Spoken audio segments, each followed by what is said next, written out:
Welcome, everyone, to another episode of the Auto Repair Marketing Podcast. I'm your host, Brian Walker, and this is my host, Kim. Hello. And today we're going to be talking about email because email's dead, right? You did not just jump in right like that because you know that that's a hot button for me.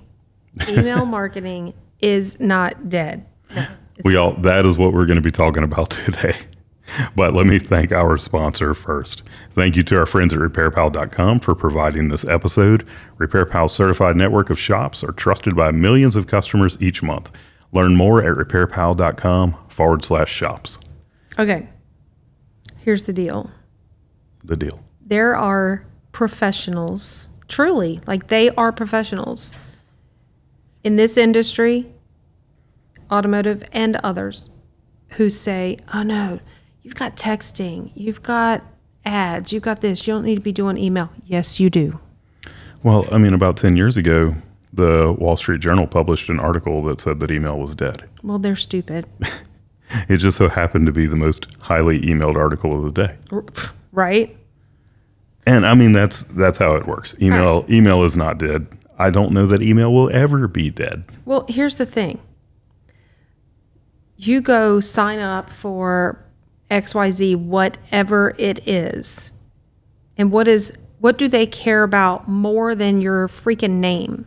Your email address. Your email address. That's what they want. Yeah. I mean, internet marketers will tell you that email is their most powerful marketing tool. So, little story. There was a time when people had all their marketing eggs in one basket, right? Oh, I'm going all in on Facebook, and I'm going all in on digital ads and Google ads and whatever. And then you're going to remember this. You might not remember the date, but October 5th, 2021. Doesn't ring a bell, does it? Well, I mean, you know what? That might be the day that Lindy was born. But that is the day that Lindy was born, but that's not. It's not the day he was born. It's his birthday. No, it's not. That's right. But anyway, Lindy is my amazing, beautiful, incredible dog for those that don't know. And Lindy comes from a Kenny Chesney song. All right, focus, Kim, focus. October 5th, I'm trying to stretch it out because I want people to be like, what happened? Look, Ryan Seacrest, nobody wants that. Get into it. Do you remember that being the day that Facebook and Instagram broke? Dun, dun, dun. You know you have buttons over here that have noises you're supposed to be using. Yeah. Anyways, he told me to hurry up, so I'm going to get back on track over here. But yeah, Facebook and Instagram went down, and people were like, I don't know what to do. Their world imploded. Like, it really was kind of a nightmare. So those people who were just using Facebook to market their businesses, they were kind of screwed that day, right? Yeah, SOL. Mm-hmm. So then another date in history, which was actually much closer, August 8th of this past year, 2022, Google Search, Maps, YouTube, the Google Drive, all of that went down. I do remember that day. Yeah, like we legit couldn't work. Almost our whole world. I mean, I'm going to mess you up, though, because Gmail that day we wouldn't have been able to get emails through to people. Right. That's true. Unless we weren't using Gmail. That's true. A lot of people are not using Gmail. So only people, if it was going, yeah, so relax, sir. Relax. You could still get the emails out to your clients that are using Yahoo and Hotmail addresses. Hey, some of those clients are really good. What about their own domain? If it's like, they're still using something like Gmail behind that or Microsoft Office. The point is, don't put all of your marketing eggs in one basket. What we're trying to say is, when it comes to email, you're collecting these email addresses. That's your property. You have that email address.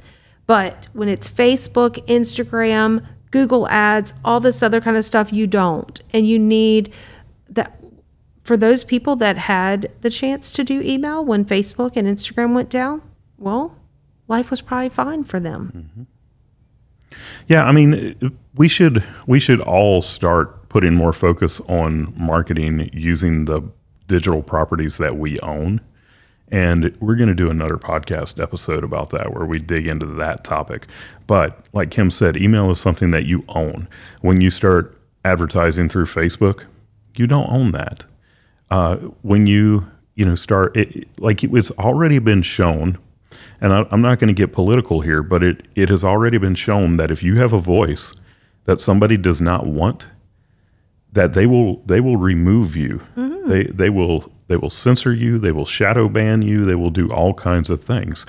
And if you find yourself in that position, there's not a whole heck of a lot that you can do about it. But if you have your own digital properties, yep, then you can keep marketing just like nothing ever happened. So one of our favorite people to follow on the planet. I don't know who she's talking about, y'all. Yes, you do. Literally preaches that in almost every one of his podcasts at the end. He has really put his own podcast on his own platform, talking about things you own. And then where this came up, it got stirred up a week or so ago because I was listening to an Ed Milet podcast, and he had Amy Porterfield on. If you don't know Amy Porterfield, she is like the number one.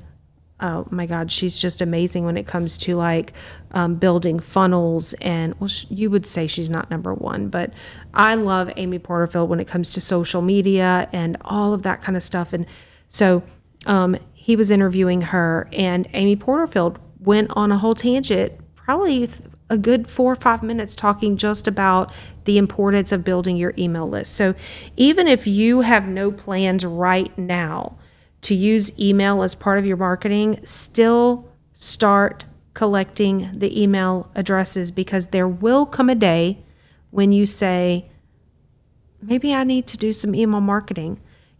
There's lots of people talking about, are we going to have a recession this year? Are we going into a recession? Are we in a recession? Well, you may come up on a slow day, and having that list of email addresses could be really helpful to you. So, yeah, you want to see how powerful email is? If you're having that day where the shop is a little bit slow, go do a slow day email. Mm-hmm. Just go send out an email and let them know we can get your car in right away, and watch what happens, because it never fails to work. And we're not saying don't use text, SMS. No, we're all about all of that stuff, right? But we just hear people saying, oh, we're just not going to do email.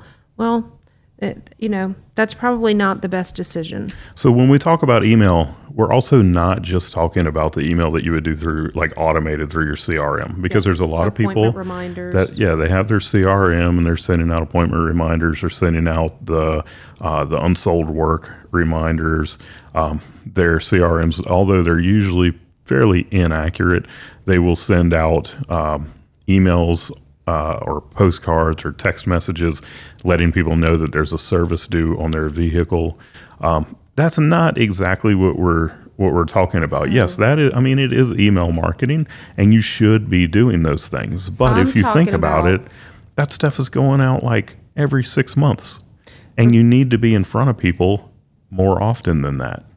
So I know people listening can't see, but those watching on video see I have my phone, I'm opening up my email, and I'm scrolling through, and actually there's 2 emails in my inbox right now that I'm not going to lie, I'm not going to open. But you know what those companies just did? They reminded you that they exist. They reminded me that they exist. Yep. So, in years past, I used to be hyper-focused on the open rate and the click-through rate. And if those numbers got low, which I still want them to be high. Yeah, of course. But today, I'm just happy to show up in front of someone, right? We just talked Saturday at Rick White Live, and I mentioned how before the world of digital just exploded, the kind of rule of thumb was that you need to get your message in front of someone 7 times before they were going to make a decision. That number is now more like 13 to 15 with all of the messages that are coming in front of us. So if you can just get your name in front of them, that is a win. Yeah, I mean, I did a video earlier today, and my friend Chris Cotton did a video that was kind of a tag along to mine. And we were talking about, so here it is, as we are recording this, it is late January 2023. And 2020, 2021, and 2022 have all been pretty darn good years in the auto repair world. But it has slowed down some. And people are feeling it. We have heard it from some of our clients. We've heard it from a lot of people in the industry that the phone is not ringing like it was. And, we have to go in there and do everything that we can to get that phone ringing. But when Chris did his video, the thing that he was reminding people of is to use your tools. Yep. Because so many times we have tools at our disposal that we completely forget that we don't have because we're not using them enough. Kim was talking about just having that email hit someone's inbox and the importance of that. There have been so many times in my life, I'm talking about, it happens at least once a week, that I'll get an email and without me even having to open that email, it reminds me I need to do something. Mm-hmm. It was not long ago, I got an email from Southwest Airlines and it reminded me we have got to book our flights for the conferences that we have coming up. And it was, I never opened that email. I did it. Yep. I never opened that email or anything. I was just like, Kim, we need to get these things booked. Mm-hmm. Yep. No, it does. It serves as reminders. And it's the same thing in the auto repair world. Mm-hmm. You got a check engine light or your client has a check engine light on in their car. They're busy. But when they get that email from you, they don't even have to open it. As soon as they see your name in their inbox, what do they think? Oh, crap, I got to schedule that. Yeah, and they do. Yep, absolutely.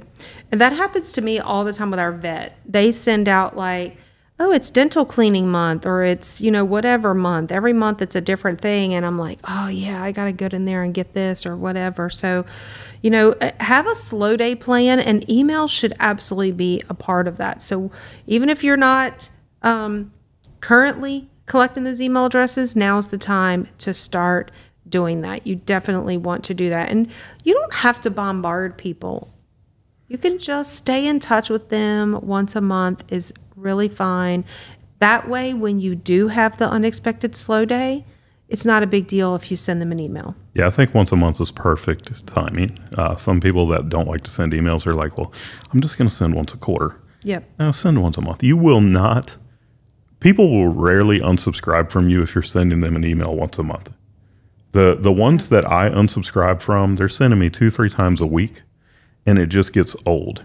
Yep. But the once a month is a perfect schedule to send to people. I only have one more thing that I really want to throw in there, and that is be very careful what your subject line is, right? That is one of the biggest factors that causes someone to open or not open that email.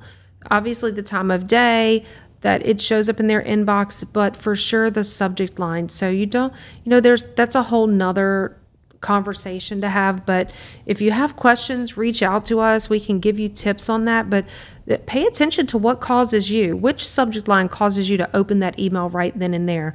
Because for the most part, if you're really wanting them to open it, they need to open it right then and there, because if not, it's going to fall in that I'll get to this later category, which we all know is never. Yeah, and even more, or what can be even more important than the subject line is who it's from. Yes. Because when you're sending those emails, you can go in there and you can have it display something very specific in the from line, and they may not know your name, but they know your shop's name because they've done business with your shop. They met your service advisor. So you don't want to necessarily have it coming from like it may come from the owner's email address, or it may come from an info ad or something like that.